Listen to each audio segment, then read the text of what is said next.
vie éternelle une fois sauvé, toujours sauvé.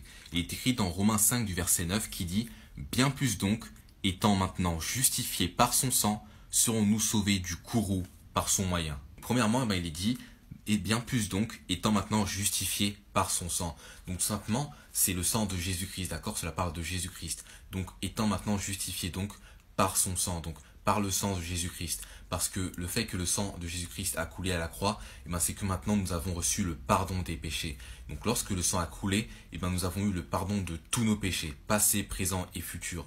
Donc tout simplement, une fois sauvés, vos péchés sont pardonnés. Tous vos péchés sont pardonnés, passés, présents et futurs.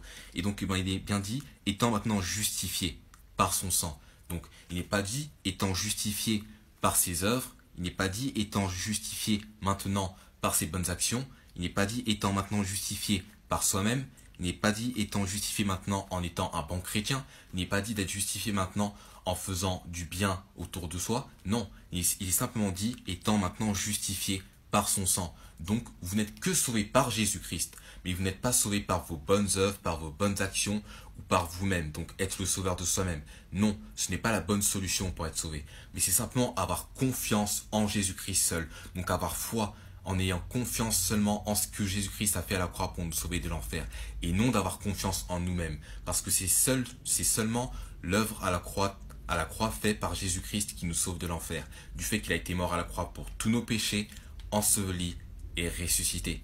Et que donc il est dit que celui qui croit en lui ne sera point confus, donc quant au salut, que celui qui croit en lui a la vie éternelle. Et donc tout simplement, la vie éternelle c'est une vie qui est sans fin, qui ne s'arrête jamais, d'accord? Le mot éternel signifie à jamais, pour l'éternité, à toujours. Tout simplement, nous ne pouvons pas être justifiés de par les œuvres de la loi, d'accord? Mais nous pouvons être justifiés de par la foi en Jésus-Christ pour être sauvés de l'enfer. Et donc tout simplement à la fin, il est dit, serons-nous sauvés du courroux par son moyen, donc que nous serons sauvés de la colère de Dieu. Et donc simplement la colère de Dieu, c'est tout simplement l'enfer pour l'éternité, d'accord? Parce qu'il est dit dans Jean 3 du verset 18 que celui qui croit en lui n'est point condamné, mais celui qui ne croit pas est déjà condamné. Pourquoi? Parce qu'il n'a pas cru dans le nom du seul Fils engendré de Dieu.